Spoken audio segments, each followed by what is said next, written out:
Hello everyone.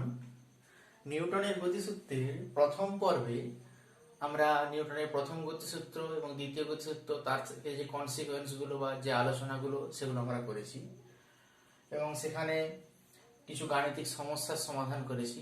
আজ আমরা নিউটনের দ্বিতীয় গতিসূত্রের যে সমস্ত বিষয় সম্পর্কে জানবো সেগুলো হচ্ছে প্রথমে তৃতীয় গতিসূত্র এবং তার কিছু উদাহরণ, সেই তৃতীয় গতিসূত্রের ক্রিয়া প্রতিক্রিয়া কি এবং ক্রিয়া প্রতিক্রিয়া সম্পর্কিত কিছু গুরুত্বপূর্ণ তথ্য, বিভিন্ন ধরনের ক্রিয়া প্রতিক্রিয়া যেমন ঘাত, ধাক্কা, টান, আকর্ষণ, বিকর্ষণ, এই সমস্ত। এছাড়া ওই ক্রিয়া প্রতিক্রিয়া জনিত বা বস্তুর উপরে যে বল ক্রিয়া করছে সেই বলের দুটো ভাগ, এখানে স্পর্শজনিত এবং ক্ষেত্রজনিত বল সম্পর্কে জানবো। কয়েকটি অতি পরিচিত গতি যেমন আমাদের হাঁটা, পাখির আকাশে ওড়া, টানা রিক্সার গতি, তার ক্ষেত্রে বিশ্লেষণ করব গতি। কিছু গাণিতিক সমস্যার মধ্যে স্পেশাল গাণিতিক সমস্যা একটা রয়েছে, হচ্ছে অটুট মেশিন। এই অটুট মেশিনের ক্ষেত্রে একটা কপি কলের দুই প্রান্তে দুটো ভার ঝোলানো আছে, সেই ভর ঝোলানো আছে, সেই ভরের গতি বা বস্তুর গতি এবং দড়ির টান, কপি কলের উপর প্রযুক্ত বলের রাশিমালা আমরা নির্ণয় করব। জড়ত্ব এবং অজড়ত্ব নির্দেশাঙ্ক কি, সেক্ষেত্রে অলিক বলই বা কি, অলিক বলের রাশিমালা, অলিক বলের অস্তিত্ব সেই সম্পর্কে জানবো। লিফটের গতি এবং তার সঙ্গে সঙ্গে কিছু গাণিতিক সমস্যা সম্পর্কে। So let's start. নিউটনের তৃতীয় গতিসূত্রের বিবৃতি কি রয়েছে? তৃতীয় গতিসূত্রের বিবৃতি হচ্ছে প্রত্যেক ক্রিয়ার সমান ও বিপরীত প্রতিক্রিয়া রয়েছে। তৃতীয় গতিসূত্র, প্রত্যেক ক্রিয়ার সমান ও বিপরীত প্রতিক্রিয়া আছে, অর্থাৎ একটা বস্তু যার উপরে আমরা বল প্রয়োগ করছি এফ, তাহলে বস্তুটার উপরে বল প্রয়োগ করছি এফ, একই রকম ভাবে আমরা যে হাত দিয়ে কোনো বস্তুকে ঠেলি, বিপরীত দিক দিয়ে বস্তুটাও আমাদের উপরে একটা বল প্রয়োগ করে, অর্থাৎ বিপরীত দিকে একটা বল অনুভব করি আমরা। সেই বিপরীত বলটাই হচ্ছে এক্ষেত্রে প্রতিক্রিয়া বল। তাহলে এক্ষেত্রে আমরা হাত দিয়ে বস্তুর উপর বল প্রয়োগ করে বস্তুর গতির পরিবর্তন করতে চাইছি। স্থির থাকলে গতিশীল বা গতিশীল থাকলে স্থির বা গতিশীল থাকলে তার গতি আরো বৃদ্ধি করতে চাইছি, অর্থাৎ ত্বরণ সৃষ্টি করতে চাইছি। সেক্ষেত্রে বস্তু বিপরীত দিকে আমার উপর একটা বল প্রয়োগ করবে, যে বলটাকে বলা হচ্ছে প্রতিক্রিয়া, এবং যে বল প্রয়োগ করে ওর গতির পরিবর্তন করতে চাইছি সেটাকে বলা হচ্ছে ক্রিয়া, আর এটা হচ্ছে প্রতিক্রিয়া।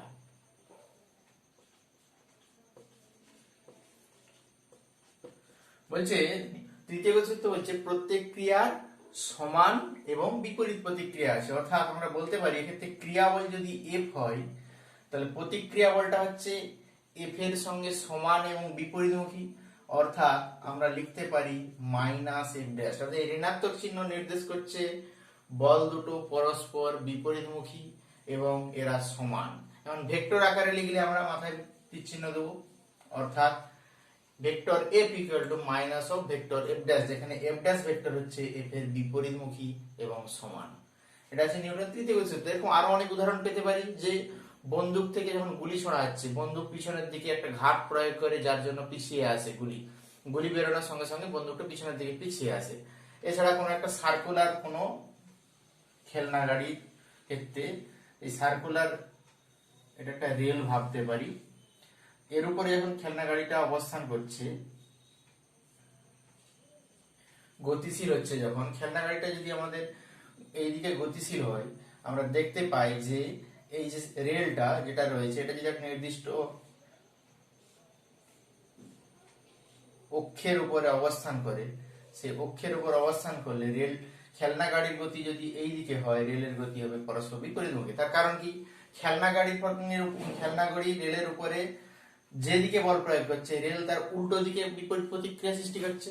কারণ খেলনা গাড়ি যদি আমাদের এইদিকে গতিশীল হয় সেক্ষেত্রে খেলনা গাড়ি রেলকে বিপরীত দিকে চালনা করার চেষ্টা করবে, অর্থাৎ একটা প্রতিক্রিয়া বলের সৃষ্টি করবে, যার প্রভাবে খেলনা গাড়ি যেদিকে গতিশীল হচ্ছে তার বিপরীত দিকে রেলের গতিশীল হচ্ছে। তাহলে এক্ষেত্রে ক্রিয়া প্রতিক্রিয়া অবস্থান করছে, অর্থাৎ প্রত্যেক ক্ষেত্রে আমরা দেখতে পাই যে ক্রিয়া এবং প্রতিক্রিয়া সব অবস্থানেই রয়েছে, যেখানেই বল প্রযুক্ত হচ্ছে সেখানেই ক্রিয়া এবং প্রতিক্রিয়া অবস্থান করছে। এবার আমরা আসি ক্রিয়া এবং প্রতিক্রিয়া সম্পর্কিত কিছু গুরুত্বপূর্ণ তথ্য বিষয়ে। এখন নিউটনের তৃতীয় গতিসূত্র সব ক্ষেত্রেই পাওয়া যায়। কোন ক্ষেত্রে? দুটো বস্তু সেটা স্পর্শ করে থাকুক বা না থাকুক, 1 নম্বর 2 নম্বর যদি ভাবি, দুটো বস্তু প্রথম ক্ষেত্রে স্পর্শ করে নেই, আবার দুটো স্পর্শ করে রয়েছে, কোন ক্ষেত্রে হতে পারে? ভেবে নিতে পারি দুটো এক্ষেত্রে দুটোই চুম্বক, ক্ষুদ্র চুম্বক, যার এন মেরু এস মেরু যুক্ত চুম্বক। তাহলে ওরা স্পর্শ করে না থাকলেও কিন্তু ওদের মধ্যে বল ক্রিয়াশীল হয়, অর্থাৎ ক্রিয়া প্রতিক্রিয়ার সৃষ্টি হয়। সেক্ষেত্রে আবার কোনো কোনো ক্ষেত্রে ধাক্কা দিচ্ছি কোনো দেওয়ালে, তাহলে ধাক্কা দেওয়ার সময় হাত এবং দেওয়ালে স্পর্শ করছে, অর্থাৎ সেক্ষেত্রেও নিউটনের তৃতীয় গতির সূত্র প্রযোজ্য হতে পারে। আবার ক্রিয়া প্রতিক্রিয়া হচ্ছে সবসময় জোড়ায় জোড়ায় অবস্থান করে, অর্থাৎ ক্রিয়া থাকলে প্রতিক্রিয়ার অবস্থান অবশ্যই থাকবে, কখনোই একক বলের অস্তিত্ব নেই। অর্থাৎ আমরা কোনো বস্তুর উপরে বল প্রয়োগ করার সাথে সাথেই বস্তু আমাদের উপর একটি প্রতিক্রিয়া বলে সৃষ্টি করে।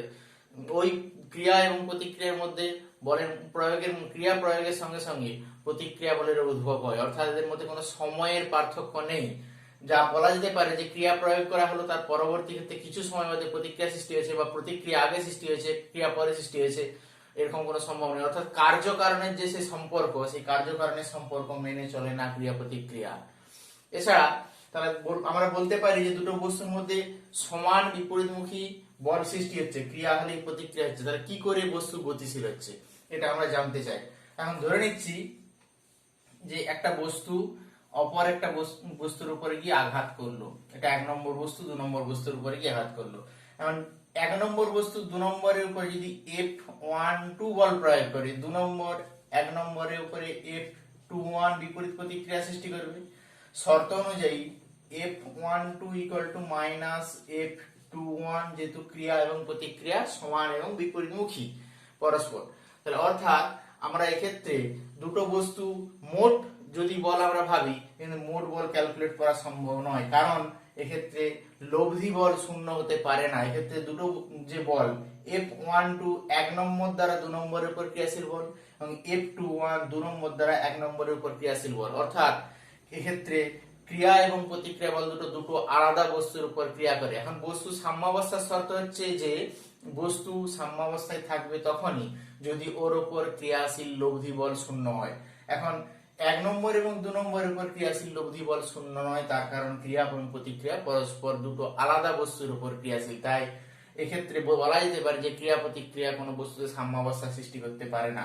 সুতরাং 1 নম্বর বস্তু 2 নম্বরের উপরে F12 বল প্রয়োগ করলে 2 নম্বর বস্তুর গতির পরিবর্তন হবে।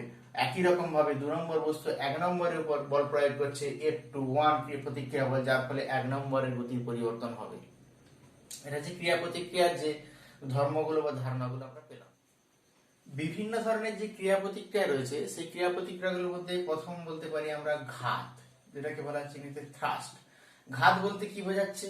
ঘাত বলতে বোঝাচ্ছে, ভেবে নিচ্ছে একটা টেবিলের উপরে একটা কাঠের ব্লক রয়েছে, তাহলে কাঠের ব্লকের ক্ষেত্রে আমরা ভাবতে পারি যে কাঠের ব্লকে নির্দিষ্ট ভর রয়েছে, অর্থাৎ কাঠের ব্লক টেবিলের ওপর লম্বভাবে নিচের দিকে তার ওজন ক্রিয়া করে, ওজনটা হচ্ছে আমরা ডব্লিউ যদি ধরে নিই। একই রকম ভাবে কাঠের ব্লক ঠিক উপরের দিকে একটা প্রতিক্রিয়া বল, যেটাকে আমরা ওজনের সমান এবং বিপরীতমুখী যদি আর ধরে নিই, লম্ব প্রতিক্রিয়া প্রয়োগ করছে, যার ফলে কাঠের ব্লকটা এক্ষেত্রে ওই টেবিলের উপরে অবস্থান করছে। অর্থাৎ এক্ষেত্রে কাঠের ব্লক টেবিলের উপরে ক্রিয়া বল প্রয়োগ করছে নিজের ওজনের দ্বারা, এবং টেবিল কাঠের ব্লকের উপর লম্ব প্রতিক্রিয়া আর প্রয়োগ করছে। এই কাঠের এই যে ক্রিয়া প্রতিক্রিয়া জনিত যে বল, এটাকে বলা হচ্ছে ঘাত। এবার আসি আমরা টান, যেটাকে বলা হচ্ছে পুল বা টেনশন। পুল বা টেনশন বলতে কি বোঝাচ্ছে? একটা ছাদ থেকে দড়ির সাহায্যে একটা বস্তুকে আমরা ঝুলিয়ে দিলাম নির্দিষ্ট বিন্দু থেকে, সেক্ষেত্রে বস্তুটার ওজনের জন্য নিচের দিকে ওজন ক্রিয়া করবে।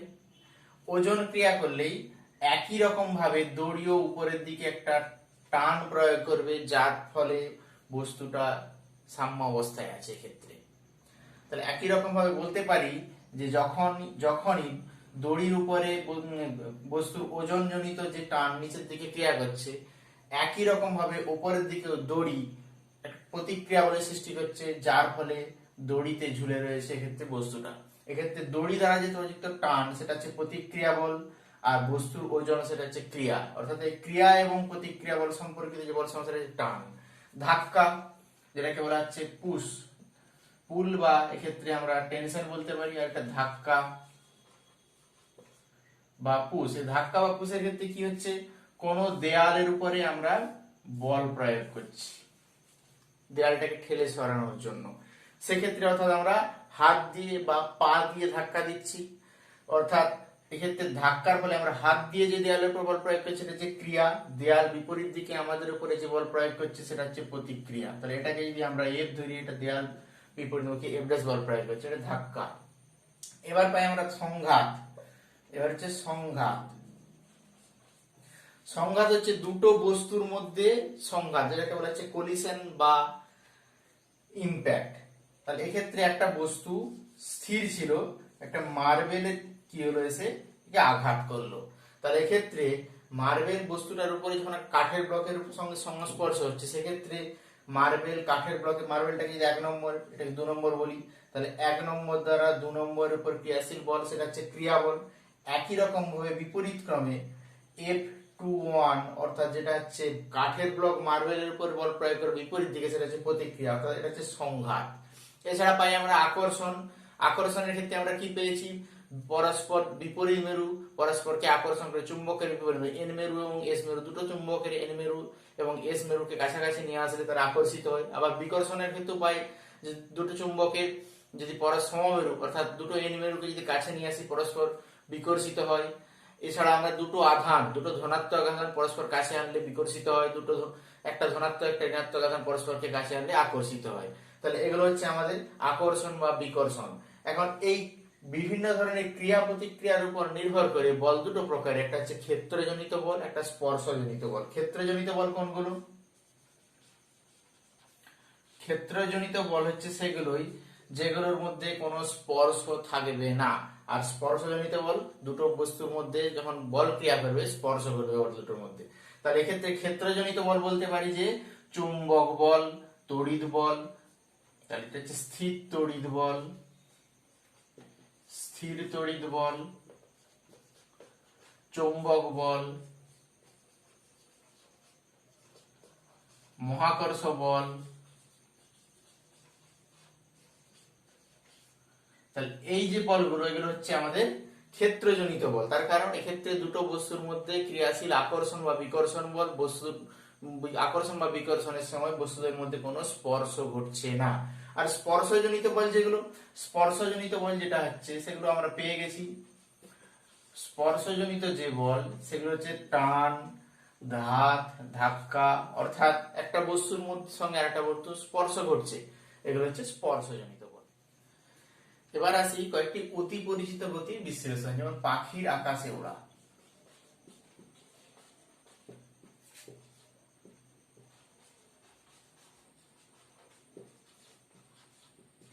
পাখির আকাশে ওড়ার ক্ষেত্রে আমরা দেখে নিতে পারি যে পাখি যখন ডানা দিয়ে তার বায়ুর স্তম্ভের উপর বল প্রয়োগ করে, আমরা ভেবে নিতে পারি এটা একটা পাখির কলেবর, যার ক্ষেত্রে ডানা যখন বল প্রয়োগ করছে, এই ডানা, এটা যদি ডানা ভেবে নিই, ও বায়ুস্তম্ভের উপর এইদিকে এবং এই ডানা ঠিক বায়ুস্তম্ভের উপর এইদিকে বল প্রয়োগ করছে।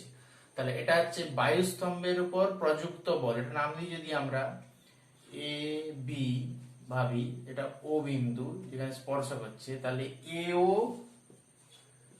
আর বিও, এটা হচ্ছে দুটো ডানা দ্বারা বায়ুস্তম্ভের উপর ক্রিয়াশীল বল। তাহলে এ ও বিও হচ্ছে দুটো ডানা দ্বারা বায়ুস্তম্ভ। একই রকম ভাবে তাহলে কি ঘটনা ঘটবে, যে বায়ুস্তম্ভ ডানার উপর একটা লম্ব প্রতিক্রিয়া বল সৃষ্টি করবে।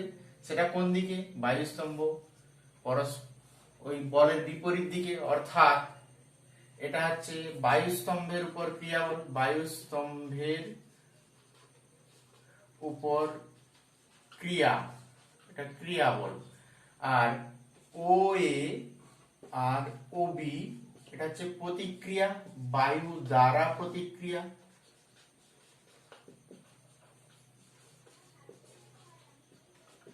এখন এই প্রতিক্রিয়া বলের প্রভাবে কি হবে, আমরা প্রতিক্রিয়া বলটা আলাদাভাবে যদি দেখে নিই, পাই এটা হচ্ছে ও, এটা এ, এটা ও বি। অর্থাৎ এই প্রতিক্রিয়া বলের যে লব্ধি, আমরা সেই লব্ধিগুলো পাই সামান্তরিক সূত্র অনুযায়ী যোগ করলে পাই আমরা যে এই অভিমুখে, অর্থাৎ এটাকে যদি আমরা ডি বিন্দু ধরে নিই, ও ডি অভিমুখে, অর্থাৎ এক্ষেত্রে পাখির গতি হবে ও ডি অভিমুখে। এখন বায়ু শূন্য স্থান হলে কি হয়? বায়ু শূন্য স্থান হলে ডানা দ্বারা বায়ুস্তম্ভের উপর ক্রিয়াও প্রয়োগ করতে পারবে না, তাহলে প্রতিক্রিয়া বল পাবে না, সেক্ষেত্রে পাখি উড়তে পারবে না, অর্থাৎ বায়ুস্তম্ভ স্থানে পাখি উড়তে পারবে না। এখন কোনো একটা কারণে কোনো ডানা যদি ক্ষতিগ্রস্ত হয়, হঠাৎ করে কোন ডানা ক্ষতিগ্রস্ত হলো, সেক্ষেত্রে কি ঘটনা ঘটবে? তাহলে যদি আমরা ধরে নিই বি ডানাটা যদি ক্ষতিগ্রস্ত হয়, তাহলে বি ডানাটা ক্ষতিগ্রস্ত হলে বি ডানা দ্বারা বায়ুস্তম্ভের উপর ক্রিয়াশীল বল, অর্থাৎ যেটা বি ও, এটা হচ্ছে এর জন্য যে বল এফ বি, সেটা হচ্ছে শূন্য, ধরে নিতে পারি শূন্য। অর্থাৎ এক্ষেত্রে লম্ব প্রতিক্রিয়া একই রকম ভাবে বলতে পারি যে এফ বি ড্যাশ, সেটাও শূন্য। লম্ব প্রতিক্রিয়া এফ বি ড্যাশ, এটা হচ্ছে এফ বি, সেটা শূন্য। লম্ব প্রতিক্রিয়া শূন্য হলে কেবলমাত্র একটা ডানা, অর্থাৎ এ ডানার দ্বারা বায়ুস্তম্ভের উপর বল ক্রিয়া করবে। কারণ এ ডানা দ্বারা বায়ুস্তম্ভের বল ক্রিয়া করলে তাহলে যে ডানাটা ক্ষতিগ্রস্ত হয়েছে তার কোন দিকে ওর লব্ধি বলটা কোন দিকে ক্রিয়া করবে? কেবলমাত্র এফ এ এবং এফ এ ড্যাশ এর অস্তিত্ব থাকবে।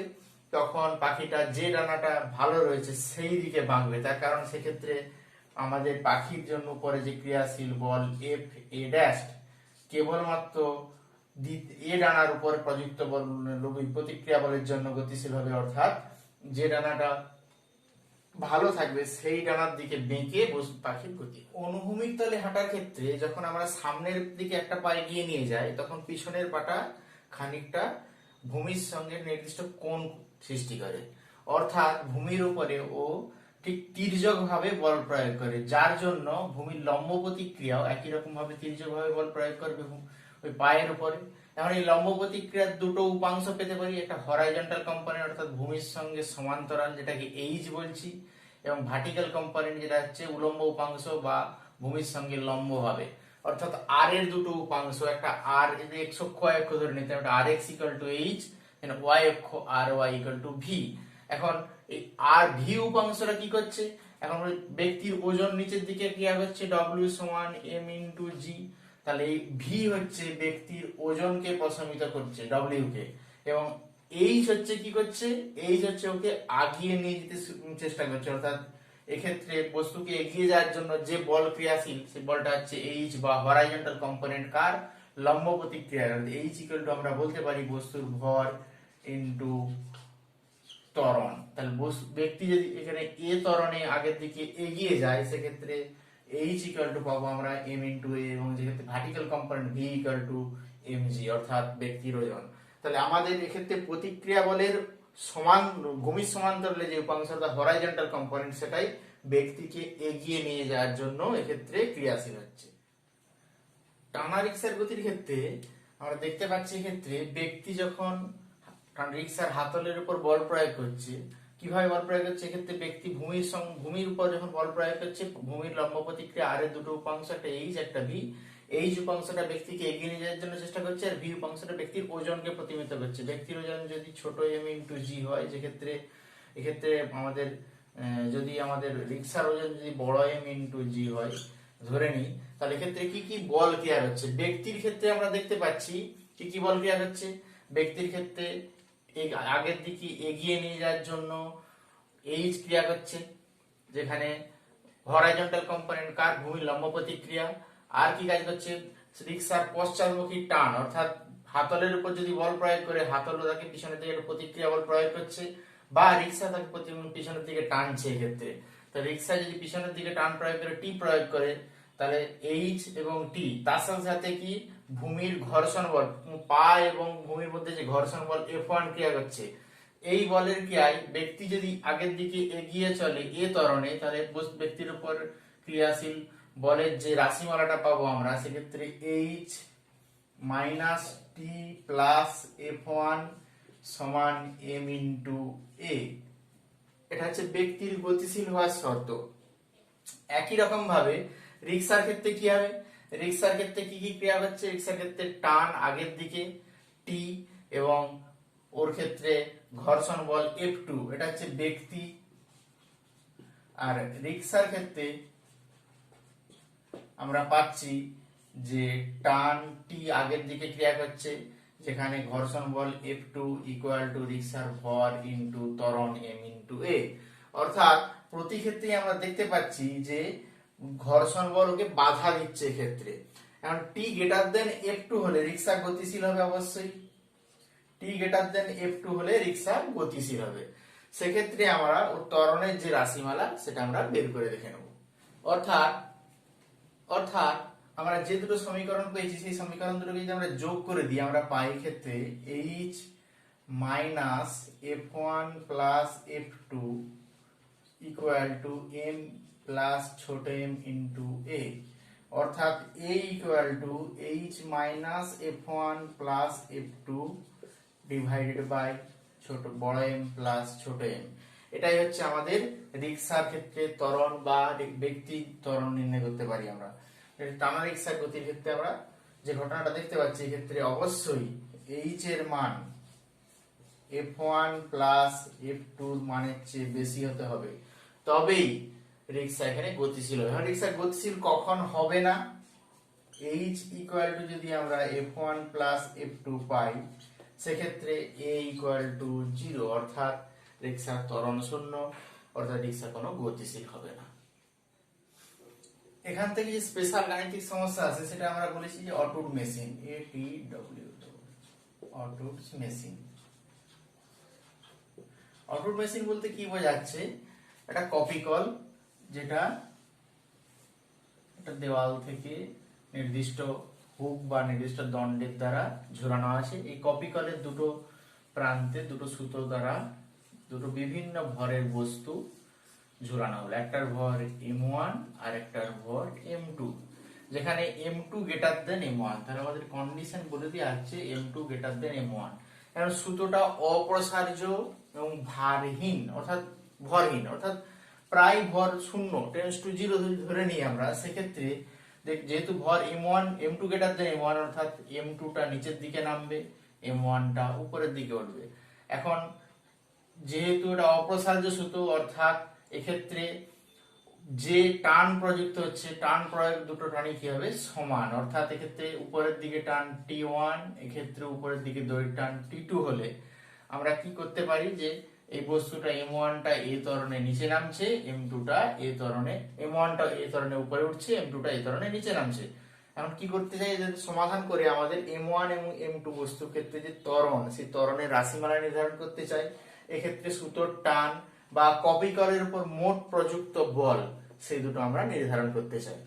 তাহলে এক্ষেত্রে প্রথম ক্ষেত্রে দেখে নিই যে এই ধরনের সমাধান করার জন্য আমরা কি করে নেবো? একটা একটা অংশ ভাগ করে নেবো। এখন m1 বস্তুর ক্ষেত্রে কি কি কাজ হচ্ছে? তাহলে m1 বস্তুর ক্ষেত্রে উপরের দিকে টান, নিচের দিকে m1 ইন্টু g, অর্থাৎ ওজন, যার প্রভাবে ও বস্তু এ ত্বরণে উপরের দিকে গতিশীল। অর্থাৎ আমরা বলতে পারি এক্ষেত্রে গতির জন্য উপরের দিকে গতি পাচ্ছে, অর্থাৎ T1 বড়, T1 minus m1g equal to m1a। দ্বিতীয় বস্তুর ক্ষেত্রে কি দেখতে পাচ্ছি? বস্তুটা নিচের দিকে গতিশীল, অর্থাৎ নিচের দিকে m2g, উপরের দিকে টান, t কাজ করছে। এখানে যেহেতু দুটো ক্ষেত্রে সমান T1 ইকুয়াল টু T2, তাহলে অর্থাৎ এক্ষেত্রে নিচের দিকে ওজন m2g বড়, মাইনাস নিচের দিকে যেহেতু নামছে T2 সমান m2 ইন্টু a। যেহেতু T1 ইকুয়াল টু T2, সেহেতু দুটো পার্ট যোগ করে দিলে আমরা পাই m2 minus m1 into g equal to m2 plus m1 into a। অর্থাৎ ত্বরণ সমান আমরা পাচ্ছি এখানে m2 minus m1 divided by m2 plus m1 into g। এটা হচ্ছে আমাদের ত্বরণের রাশিমালা, অর্থাৎ প্রতিটা ভর m1 এবং m2 এক নম্বর 2 নম্বর বস্তু কত ত্বরণে উপরে উঠবে বা কত ত্বরণে নিচে নামবে সেই রাশিমালা আমরা পেয়ে গেলাম। আমরা পেয়েছি ত্বরণের রাশিমালা পেয়েছি, এবং আমাদের যে এক নম্বর বস্তু অর্থাৎ m1 ভরের বস্তুর যে গতির যে সমীকরণ আমরা পেয়েছিলাম সেটা পেয়েছি, জানি আমরা। অর্থাৎ T1 সমান সেখান থেকে পেতে পারি আমরা m1 into g plus a, মানে এর মান পুট করলে আমরা পাই m1 ইন্টু g টা কমন নিয়ে রেখে দিলে পাই আমরা 1 plus m2 minus m1 divided by m2 plus m1 into g। অর্থাৎ এক্ষেত্রে m1 গুলো কেটে গেলে আমরা পাই 2 m1 m2 divided by m2 plus m1 বা m1 plus m2 into g।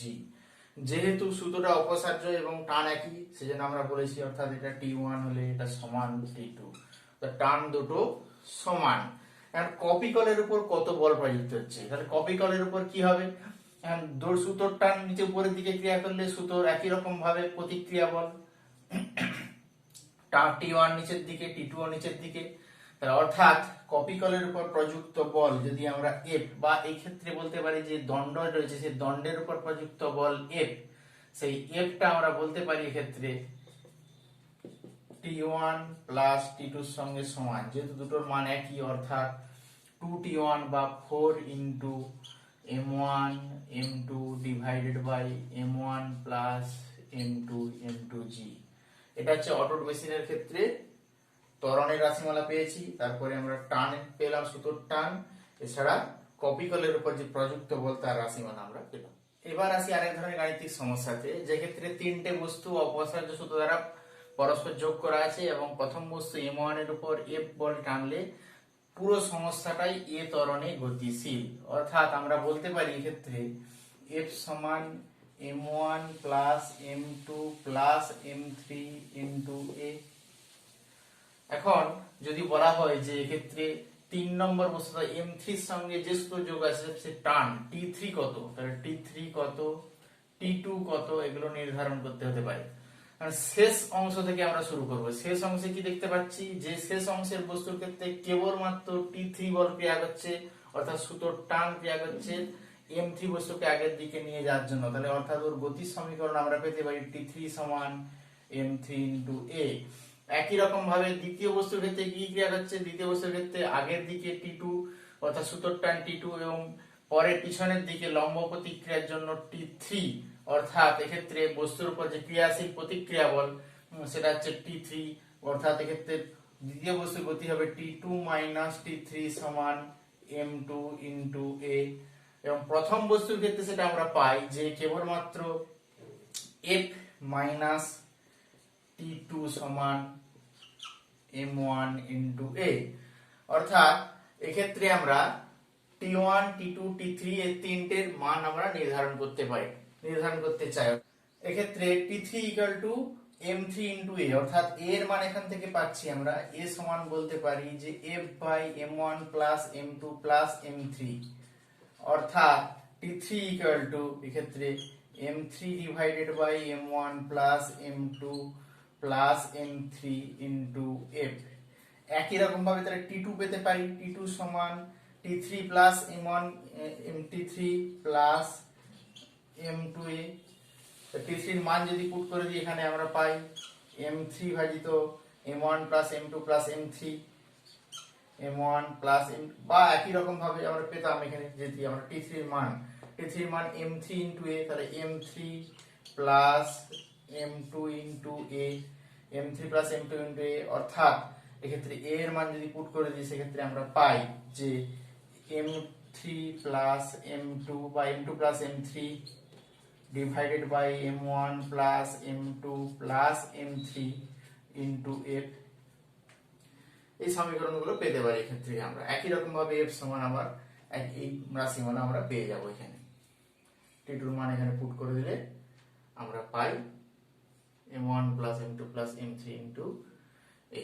তো এই ধরনের গাণিতিক সমস্যা আসতে পারে যেখানে আমাদের M1 M2 M3 মান দেওয়া রয়েছে এবং প্রযুক্ত বল F দেওয়া আছে, সেক্ষেত্রে সুতোর টান নির্ধারণ করতে হতে পারে। আমরা একমাত্রিক গতিতে নির্দেশান্ত সম্পর্কে একটু সাধারণ ধারণা পেয়েছিলাম। সেক্ষেত্রে নির্দেশান্ত ছিল যে বস্তু বা ব্যক্তির সাপেক্ষে বা যে কোনো বিন্দুর সাপেক্ষে কোনো বস্তু বা ব্যক্তি বা বিন্দুর অবস্থান বা গতির প্রকৃতি নির্ধারণ করা হয়, সেটা হচ্ছে নির্দেশান্ত। এখানে নির্দেশান্ত দুটো প্রকারের, একটা হচ্ছে জড়ত্ব নির্দেশান্ত, একটা অজড়ত্ব নির্দেশান্ত। জড়ত্ব নির্দেশান্তের সংজ্ঞা কি বলছে, যে নির্দেশান্ত হচ্ছে সমবেগে গতিশীল অথবা স্থির, অর্থাৎ ত্বরণশীল নয়। কোন নির্দেশান্ত যদি ত্বরণশীল না হয় সেই ধরনের নির্দেশান্তকে বলা হচ্ছে জড়ত্বীয় নির্দেশান্ত। আমরা ভেবে নিতে পারি একটা বাস স্থির বেগে অর্থাৎ ভি বেগে গতিশীল, কার সাপেক্ষে, রাস্তায় দাঁড়ানো দর্শকের সাপেক্ষে। তো রাস্তায় দাঁড়ানো দর্শক যদি আমরা এটা ভেবে নিই যে দাঁড়িয়ে রয়েছে অর্থাৎ ও বিন্দুতে দাঁড়িয়ে রয়েছে, এর সাপেক্ষে বাসের গতিটা বলতে পারি, বা এক্ষেত্রে যে বাসের যে নির্দেশতন্ত্র সেটাও জড়ত্বীয় নির্দেশতন্ত্র। ভেবে নিচ্ছি যে এটা একটা এস একটা নির্দেশতন্ত্র যার এক্স অক্ষ, ওয়াই অক্ষ, জেড অক্ষ বর্তমান। এই এস নির্দেশতন্ত্র হচ্ছে জড়ত্বীয় নির্দেশতন্ত্র। অপর একটা নির্দেশতন্ত্র যেটা বাসকে নির্দেশ করছে, বাসের মধ্যে কি হলো, একটা বল রয়েছে। বাসের মধ্যে যে বল রয়েছে সেই বলের যদি আমরা গতি বিবেচনা করি, অর্থাৎ এক্ষেত্রে বলের অবস্থান ভেবে নিচ্ছি এই অবস্থান, অর্থাৎ বাসটাকে যদি আমরা ধরে নিই X dash, Y dash, Z dash, অর্থাৎ এস ড্যাশ নির্দেশতন্ত্র, তাহলে সেক্ষেত্রে এস ড্যাশ নির্দেশতন্ত্রটা যদি ভি বেগে সমবেগে গতিশীল হয়, তাহলে সেক্ষেত্রে বলের গতি আমরা কিভাবে বিবেচনা করতে পারি। তাহলে এই বলের গতি বা ক্ষেত্রে এস ড্যাশ নির্দেশতন্ত্রের সাপেক্ষে বলের গতি নির্ধারণ করার জন্য নিউটনের গতিসূত্র প্রয়োগ করা যায় কিনা সেটা আমরা দেখে নেব। ভেবে নিচ্ছি তাহলে এটার অবস্থান হচ্ছে ও ড্যাশ, এটা একটা বল অর্থাৎ পি বিন্দুতে অবস্থান করছে। তাহলে এই বিন্দুর অবস্থান ভেক্টর হচ্ছে, আমরা যদি ধরে নিই আর ড্যাশ, আর বা এটাকে আর ড্যাশ যদি ধরে নিই, বা আর এটাকে ধরে নিচ্ছি আমরা, এটাকে ক্যাপিটাল আর ধরে নিচ্ছি, এই অবস্থানটাকে আমরা ধরছি আর, আর এই অবস্থানটা হচ্ছে আর ড্যাশ। অর্থাৎ আমরা কি পেলাম, আমরা যেটা পেলাম এক্ষেত্রে যে ত্রিভুজ সূত্র যদি প্রয়োগ করি, ও, ও ড্যাশ এবং পি, এটা একটা ত্রিভুজ যার ক্ষেত্রে আর সমান ক্যাপিটাল আর প্লাস আর ড্যাশ, যে ক্ষেত্রে স্মল আর হচ্ছে এস নির্দেশতন্ত্রের সাপেক্ষে বলটার অবস্থান ভেক্টর, আর ক্যাপিটাল আর হচ্ছে এস নির্দেশতন্ত্রের সাপেক্ষে এস ড্যাশ নির্দেশতন্ত্রের অবস্থান, আর আর ড্যাশ হচ্ছে এস ড্যাশ নির্দেশতন্ত্রের সাপেক্ষে বলের অবস্থান। অর্থাৎ এখান থেকে আমরা অবকলন করলে পাই d r by dt equal to d capital r divided by dt plus d r dash by dt. এখন ডি আর বাই ডিটি হচ্ছে বেগ, অর্থাৎ এস নির্দেশতন্ত্রের সাপেক্ষে বলের বেগ, এটাকে যদি আমরা ছোট ভি দিয়ে প্রকাশ করি, এটা হচ্ছে এস নির্দেশাঙ্কের সাপেক্ষে এস ড্যাশের বেগ, যেটাকে আমরা বড় ভি দিয়ে প্রকাশ করেছি, প্লাস ভি ড্যাশ যেটা হচ্ছে এস ড্যাশ নির্দেশাঙ্কের সাপেক্ষে বলের বেগ, অর্থাৎ বাসের সাপেক্ষে বলের বেগ। এখন বাসে অবশ্যই কোনো ব্যক্তি যদি বলকে উপরের দিকে ছড়ে, সেই ক্ষেত্রে বাসের সাপেক্ষে বলের এক ধরনের বেগ হবে, আর ভূমিতে দাঁড়ানো ব্যক্তির সাপেক্ষে বলের আরেক ধরনের বেগ পাবো আমরা ক্ষেত্রে। তাহলে একই রকম ভাবে অর্থাৎ ভি ড্যাশ বলতে পারি আমরা যে ভি মাইনাস ক্যাপিটাল ভি, অর্থাৎ এটা হচ্ছে বাসের সাপেক্ষে বলের বেগ সমান ভূপৃষ্ঠে দাঁড়ানো ব্যক্তির সাপেক্ষে বলের বেগ বা এস নির্দেশাঙ্কের সাপেক্ষে বলের বেগ বিযুক্ত বাসের বলের বেগ। কারণ এটাকে আবার অবকলন করলে পাই ডিভি বাই ডিটি, অর্থাৎ ত্বরণ, অর্থাৎ বলতে পারি এ ড্যাশ সমান এ মাইনাস জিরো, কারণ ভি এখানে হচ্ছে সমবেগ, অর্থাৎ এটা হচ্ছে কনস্ট্যান্ট, বিটা পরিবর্তনশীল নয়, অতএব ডিভি বাই ডিটি সেখানে শূন্য। সুতরাং আমরা কি পেলাম, এ ড্যাশ ইকুয়াল টু এ, অর্থাৎ এক্ষেত্রে বস্তু কণার বা বলের যে ত্বরণ এস নির্দেশাঙ্কের সাপেক্ষেও যা, অর্থাৎ যেটা এ, এস ড্যাশ নির্দেশাঙ্কের সাপেক্ষেও একই, অর্থাৎ এ ড্যাশ। সুতরাং আমরা বলতে পারি এক্ষেত্রে সমবেগে গতিশীল কোনো বস্তু জড়ত্বীয় নির্দেশান্তকে নির্দেশ করছে। এস যেখানে জড়ত্বীয় নির্দেশান্ত হলে এস ড্যাশ হবে আমাদের ক্ষেত্রে জড়ত্বীয় নির্দেশান্ত, এবং সেক্ষেত্রে সমস্ত ক্ষেত্রে আমরা এফ সমান এম, অর্থাৎ নিউটনের গতিসূত্র প্রয়োগ করতে পারি, বা যে বল সম্পর্কিত যে গতিসূত্র সেটা প্রয়োগ করতে পারি। তাহলে সেক্ষেত্রে আমরা কি পেতে পারি বস্তুর উপর, এক্ষেত্রে বলের উপর যদি এই পি বিন্দুতে যদি বল প্রযুক্ত হয় এফ, তাহলে এফ সমান আমরা বলতে পারি এম ইন্টু এ সমান এম ইন্টু এ ড্যাশ, যেখানে এম হচ্ছে পি বিন্দুতে খেলনা বলের ভর, পি বিন্দুতে খেলনা বলের ভর, তো যেখানে এফ হচ্ছে ওই পি বিন্দুতে খেলনা বলের উপর প্রযুক্ত বল, কার সাপেক্ষে, এস এর সাপেক্ষেও যা, এস এর সাপেক্ষেও সেম, অর্থাৎ এক্ষেত্রে এস এবং এস ড্যাশ হচ্ছে জড়ত্বীয় নির্দেশান্তকে নির্দেশ করছে। এবার আমরা আসি, এস হচ্ছে এখানে জড়ত্বীয় নির্দেশান্ত এবং এস ড্যাশ অপর একটি নির্দেশান্ত। এক্ষেত্রে বাসের ক্ষেত্রেই ভাবতে পারি, বাস স্থির অবস্থা থেকে হঠাৎ গতিশীল হলো অর্থাৎ ত্বরণ প্রাপ্ত হলো, সেক্ষেত্রে তাহলে বেগটা কি হবে? পরিবর্তনশীল বেগ। পরিবর্তনশীল বেগ হলে আমরা এক্ষেত্রে ডিফারেন্সিয়েশন করলে পাই a dash equal to a minus capital a, যেখানে ক্যাপিটাল এ সমান আমরা বলতে পারি ডি ভি বাই ডিটি। কারণ কি ক্যাপিটাল এ সমান ডি বাই ডি? কারণ এক্ষেত্রে ভি পরিবর্তনশীল, অর্থাৎ আমরা কি পাচ্ছি এখানে a dash not equal to A.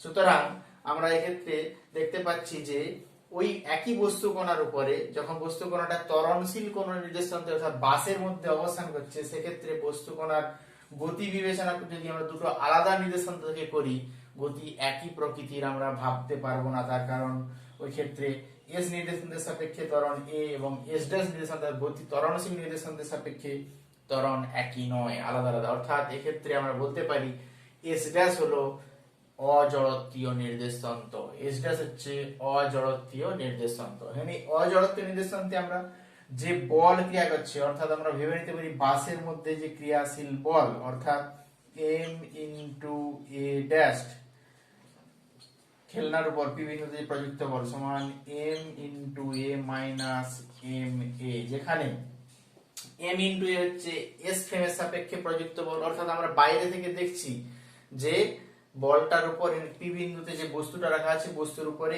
M A বল প্রয়োগ হচ্ছে এবং বাসটা এ ত্বরণে ক্যাপিটাল এ ত্বরণে গতিশীল। এটা হচ্ছে বাসের ত্বরণ বা এস ফ্রেমের ত্বরণ, এটা হচ্ছে বা এস ড্যাশ ফ্রেমের ত্বরণ, বাসের ত্বরণ বা এস ড্যাশ ফ্রেমের ত্বরণ। অর্থাৎ দেখতে পাচ্ছি এম এর সঙ্গে একটা পার্ট বিয়োগ হচ্ছে, এই মাইনাস এম এ পার্টটাকে বলা হচ্ছে অলিক বল। এই অলিক বলটা কিভাবে ক্রিয়া করছে? কারণ এম ইনটু এ হচ্ছে বাসের ত্বরণ, অর্থাৎ এক্ষেত্রে গতিশীল যে সমস্যাটা রয়েছে অর্থাৎ এস ড্যাশ ফ্রেম তার ত্বরণ হচ্ছে এম ইনটু এ, এবং বস্তুটার উপর কোন দিকে বল ক্রিয়া করছে? একটা ওই ত্বরণের উল্টো দিকে অর্থাৎ মাইনাস এম এ, অর্থাৎ এক্ষেত্রে বলটা পিছনের দিকে একটা বল অনুভব করবে, সেই বলটাকে বলা হচ্ছে অলিক বল। যেমন হবে আমরা হঠাৎ করে কোনো বাস যদি গতিশীল হতে স্থির অবস্থায় গতিশীল হতে শুরু করে আমরা পিছনের দিকে একটা টান অনুভব করি, সেই টানটাই হচ্ছে বাসের জন্য যে বাসের গতির জন্য অর্থাৎ ত্বরণশীল হওয়ার জন্য যে পিছনের দিকে টান, সেটা হচ্ছে অলিক বল। একই রকম ভাবে বাস যখন হঠাৎ করে স্থির হয়ে যায়, সেক্ষেত্রে বাস স্থির হওয়ার সাথে সাথে আমরা সামনের দিকে হেলে পড়ি, অর্থাৎ সেক্ষেত্রেও আমরা সামনের দিকে যে বল অনুভব করি, অর্থাৎ বাস মন্দন হচ্ছে স্থির হচ্ছে মানে তাহলে মন্দনের বিপরীত অভিমুখে অর্থাৎ সামনের দিকে আমরা একটা বল অনুভব করি, সেই বলটা হচ্ছে ক্ষেত্রে অলিক বল। কারণ এই অলিক বল আমরা বৃত্তীয় ফ্রেম অর্থাৎ ঘূর্ণনশীল বস্তুর ক্ষেত্রে আমরা পাবো, সেটা বৃত্তীয় গতিতে গিয়ে পাবো।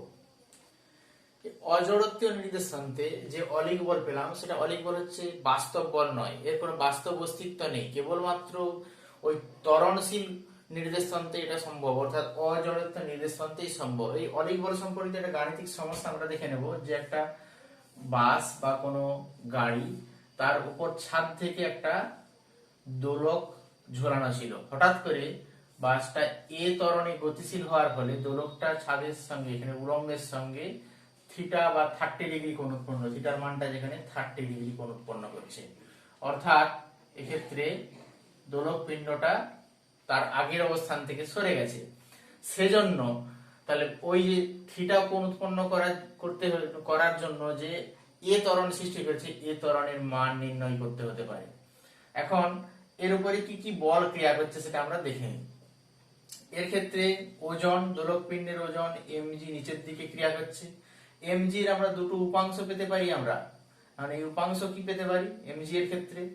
mg এর যে উপাংশ পাচ্ছি বা এক্ষেত্রে আমাদের যদি আমরা tan থিটা বের করি করেসপন্ডিং উপাংশ না বের করে, তাহলে mg হচ্ছে নিচের দিকে খাড়া নিচের দিকে ক্রিয়া করছে, আর এক্ষেত্রে অলিক বল অর্থাৎ ma এটা হচ্ছে অলিক বল, ma বস্তুর ত্বরণের বা বাসের ত্বরণের বিপরীত দিকে ক্রিয়া করছে, অর্থাৎ এই বাহুটাকে আমরা ma যদি ধরে নিই আর এটাকে যদি mg ধরে নিই, সেখান থেকে আমরা tan থিটা পেতে পারি। tan থিটা সমান লম্ব অর্থাৎ এম এ বাই ভূমি অর্থাৎ M G, M A by M G, তার কারণ এম জিটা এই বরাবর ক্রিয়াশীল এম জি, আর এম এটা নিচের দিকে অর্থাৎ ভূমির সঙ্গে সমান্তরালে তার গতির বিপরীত দিকে বাসে। সুতরাং এখান থেকে এ পেতে পারি জি ট্যান থিটা, অর্থাৎ জি এর মান যদি আমরা 10 ধরে নিই সেক্ষেত্রে ট্যান থিটার মান ট্যান 30 ডিগ্রি মানে 1/√3, অর্থাৎ 10/√3 মিটার পার সেকেন্ড স্কয়ার ত্বরণে বস্তুটা গতিশীল হলেই তবেই বা বাসটা গতিশীল হলে ওর মধ্যে অবস্থিত যে দোলকটা সেই দোলকটা উলম্বের সঙ্গে তবেই 30 ডিগ্রি কোণ উৎপন্ন করবে। এক্ষেত্রে আমরা ধরে নিয়েছি g equal to 10 metre per second square. এই ধরনের গাণিতিক সমস্যা অলিগল সম্পর্কিত আসবে।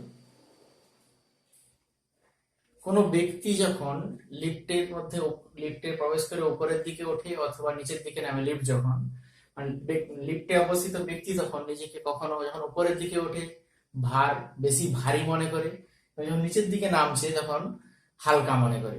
আবার সমবেগে যদি লিফট ওঠে সেক্ষেত্রে কোনো কিছুই মনে হয় না বা যার ওজন সেটাই অনুভব করে। কেন ঘটে এগুলো সেই ব্যাখ্যাগুলো আমরা দেখে নিতে চাই। সেই ব্যাখ্যাগুলো করার জন্য আমাদের অর্থাৎ লিফটের প্রতিক্রিয়া বলের প্রয়োজন। এই প্রতিক্রিয়া বলে আর কেই বলা হচ্ছে লম্ব প্রতিক্রিয়া, যেটা এই লম্ব প্রতিক্রিয়া, আর এটাকে বলা হচ্ছে ব্যক্তির আপাত ওজন।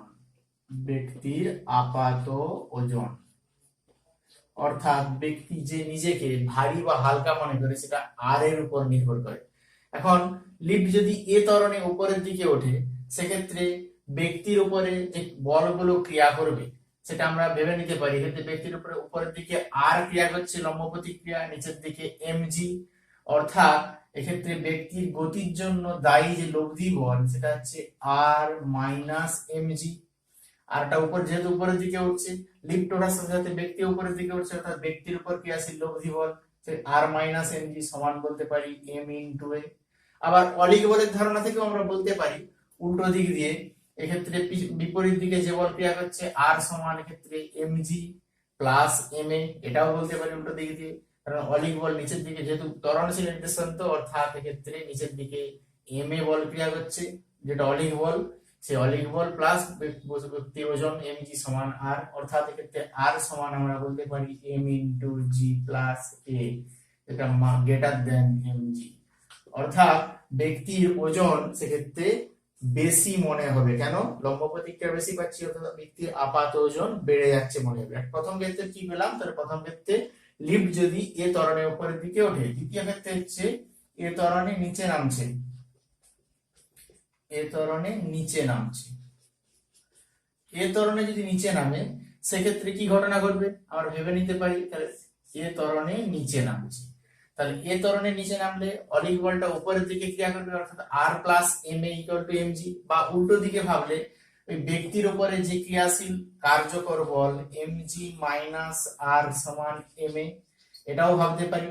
বা আমরা এটা ভাবতে পারি যে R plus m a equal to mg, সেটাও ভাবতে পারি। তাহলে সেক্ষেত্রে আমরা আর পাই m into g minus a, এটা less than always less than mg, অর্থাৎ এক্ষেত্রে ব্যক্তির লম্ব প্রতিক্রিয়া তার ওজনের চেয়ে কম, অর্থাৎ লিফট যদি নামে সেক্ষেত্রে লিফটের মধ্যে অবস্থিত ব্যক্তি নিজেকে হালকা মনে করবে। 3 নম্বর ক্ষেত্রে সমবেগে গতিশীল লিফটের জন্য, লিফট যদি সমবেগে গতিশীল হয় সেক্ষেত্রে a ইকুয়াল টু 0, অর্থাৎ a ইকুয়াল টু 0 হলে উপরের দিকেই উঠুক বা নিচের দিকে নামুক প্রত্যেক ক্ষেত্রে আমরা আর পাচ্ছি mg সঙ্গে সমান। অর্থাৎ লিফট যদি সমবেগে উপরে ওঠে অথবা সমবেগে নিচে নামে তখন ব্যক্তি নিজেকে তার ওজন যেটা সে ওজনের সঙ্গে সমান ভার অনুভব করবে। এটা কখন ঘটে? মূলত হঠাৎ লিফট যখন স্থির অবস্থা থেকে চলতে শুরু করলো অর্থাৎ উপরের দিকে উঠছে এই ধরনের, তখন কি হয় নিজেকে ভারী মনে হয়। কিছুক্ষণ পরে যখন চলছে ধীরে ধীরে তখন কি হয় তার ওজনটা প্রকৃত ওজনের সঙ্গে সমান মনে হয়। আবার যখন নিচের দিকে থামতে থামতে হঠাৎ করে নিচের দিকে নামছে তখন তার সেক্ষেত্রে কি হয়, সেক্ষেত্রে নিজেকে হালকা মনে হয়। তাহলে এইগুলো হচ্ছে লিফটের ক্ষেত্রে যখন উপরে ওঠা নিচে নামা বা সমবেগে যাওয়া। আরেকটা কন্ডিশন হচ্ছে লিফট যদি এ অপেক্ষা জি ত্বরণে নিচে নামে তাহলে একটা হচ্ছে 4 নম্বর কেস যদি আমরা ভাবি যে a ইকুয়াল টু জি ত্বরণের নিচে নামছে, তাহলে a এর মান g এর সঙ্গে সমান। সেক্ষেত্রে আমরা r পাই এই রাশি থেকে যে r সমান m ইন্টু জি মাইনাস জি, অর্থাৎ 0। লম্ব প্রতিক্রিয়া শূন্য মানে কি বলতে পারে, যে ব্যক্তি নিজেকে ভার শূন্য মনে করবে, অর্থাৎ ওর ওজন নেই বলে মনে করবে। 5 নম্বর ক্ষেত্রে যদি এ গ্রেটার দেন জি ত্বরণ নিয়ে নিচে নামে, অর্থাৎ এ গ্রেটার দেন জি ত্বরণ নিয়ে নিচে নামছে, সেক্ষেত্রে আমরা আর কি পেতে পারি, আর সমান মাইনাস এম ইন্টু এ মাইনাস জি। এই রাশিমালা থেকে এম ইন্টু জি মাইনাস এ থেকে আমরা রিঅ্যারেঞ্জ করে নিই, মাইনাসটা কমন নিই, এম ইন্টু এ মাইনাস জি। যেহেতু এ গ্রেটার দেন জি, তাহলে আর হচ্ছে ক্ষেত্রে নেগেটিভ, আর লেস দেন জিরো। আর নেগেটিভ অর্থ কি, আর এর মান নির্দিষ্ট আছে কিন্তু নেগেটিভ অর্থাৎ কি, আর যেদিকে ক্রিয়াশীল ছিল তার বিপরীত দিকে, অর্থাৎ এক্ষেত্রে এ গ্রেটার দেন জি ক্রিয়া করলে ব্যক্তির উপরে যে প্রযুক্ত বল যে লম্ব প্রতিক্রিয়া যেদিকে ক্রিয়াশীল ছিল তার উল্টো দিকে, অর্থাৎ এক্ষেত্রে ব্যক্তি বা বস্তু ভাসতে ভাসতে ছাদে দেওয়ালে গিয়ে আটকাবে, ছাদের দেওয়ালে গিয়ে আটকালে সেক্ষেত্রে লম্ব প্রতিক্রিয়া নিচের দিকে ক্রিয়া করবে, অর্থাৎ সেক্ষেত্রে বস্তুর ছাদে ঢেকে যাবে। বা বলতে পারিস যদি আমাদের জি অপেক্ষা অভিকর্ষ ত্বরণ অপেক্ষা বেশি ত্বরণে কোনো লিফট যদি নামে, সেক্ষেত্রে ব্যক্তি বা বস্তু ওই লিফটের ছাদে গিয়ে আটকে যাবে। এই হলো ব্যক্তির ক্ষেত্রে বা বস্তুর ক্ষেত্রে যে বিভিন্ন অবস্থান বা লিফটের জন্য, লিফটের বিভিন্ন অবস্থানের জন্য, অর্থাৎ ত্বরণ পরিবর্তনশীল, এক্ষেত্রে ত্বরণের মান জি এর সঙ্গে সমান, ত্বরণের মান জি এর চেয়ে বেশি বা উপরের দিকে ওঠা বা নিচের দিকে নামার জন্য ক্ষেত্রে ব্যক্তির যে ওজন বা আপাত ওজনের যে পরিবর্তন সেটা আমরা দেখতে পেলাম। এখন লিফট জি ত্বরণের নিচে নামলে বা জি অপেক্ষা বেশি ত্বরণের নিচে নামলে আমরা পেয়েছি যখন এ ইকুয়াল টু জি, সেক্ষেত্রে আমরা আর পেয়েছি 0, অর্থাৎ বস্তু নিজেকে ভারহীন মনে করবে, এটা হচ্ছে আমাদের ভারহীন। আর দ্বিতীয় ক্ষেত্রে এ গ্রেটার দেন জি যেটা পেয়েছি সেটা আমরা আর পেয়েছি মাইনাস এম ইন্টু এ মাইনাস জি, যেখানে আর লেস দেন জিরো, এটাকে বলা হচ্ছে অতি ভারহীনতা, অতি ভারহীনতা। আর এখান থেকে যে গাণিতিক সমস্যাগুলো আছে লিফটের ক্ষেত্রে, তার একটা উদাহরণ যদি আমরা দেখে নিই, যে 200 কেজি ভরের একটা লিফট দেখেন, তাহলে ভর ব্যক্তি সহ লিফটের ভর যেখানে ধরে নিতে পারি আমরা 200 কেজি, এটা কত ত্বরণে উপরে উঠছে, a equal to 4 meter per second square ত্বরণে উপরে উঠছে। তাহলে ভাবতে পারি একটা লিফট যার ভিতরে ব্যক্তিও রয়েছে, এটা দড়ি বাঁধা রয়েছে যা উপরের দিকে উঠছে। এখন উপরের দিকে উঠলে দড়ির টান কত হবে, অর্থাৎ টি নির্ধারণ করতে হবে। মানে এক্ষেত্রে আমরা কি পেতে পারি, যেহেতু এ ত্বরণে উপরে উঠছে, তাহলে আমরা বলতে পারি টোটাল লিফটের ওজন অর্থাৎ mg নিচের দিকে ক্রিয়া করছে, অর্থাৎ লিফটের গতিশীলতা যদি সমীকরণ দেখতে পাই, লব্ধি বল t মাইনাস mg সমান m ইনটু a, অর্থাৎ t equal to m into g plus a, অর্থাৎ g প্লাস a যদি পুট করি আমরা, g এর মান যদি আমরা ধরে নিই g equal to 10 metre per second square ধরে নিই, তাহলে সেক্ষেত্রে আমরা পাই এটা m into 200 into g plus a, অর্থাৎ 14 করলে হয় 2800 নিউটন। একই রকম ভাবে যদি জি এ ত্বরণে নিচের দিকে নামতো, তাহলে এটা হচ্ছে উপরে উঠছে, উপরে ওঠা, আর এটা হচ্ছে নিচে নামা। নিচে নামার ক্ষেত্রে কি পেতে পারি আমরা, নিচে নামার ক্ষেত্রে পারি সমীকরণ অনুযায়ী, সেক্ষেত্রে আমরা পাবো যে mg minus T equal to m a, অর্থাৎ T equal to m into g minus a, অর্থাৎ 200 ইন্টু জি এর মানে 10 মাইনাস এ 4 করলে হয় আমরা 6, অর্থাৎ 1200 নিউটন। অর্থাৎ যখন উপরে উঠবে তখন দড়ির টান বেশি মনে হবে, আর যখন নিচে নামবে তখন দড়ির টান কম অনুভূত হবে। এই ধরনের গাণিতিক সমস্যা এখানে আসতে পারে। আজ এ পর্যন্তই, থ্যাংক ইউ।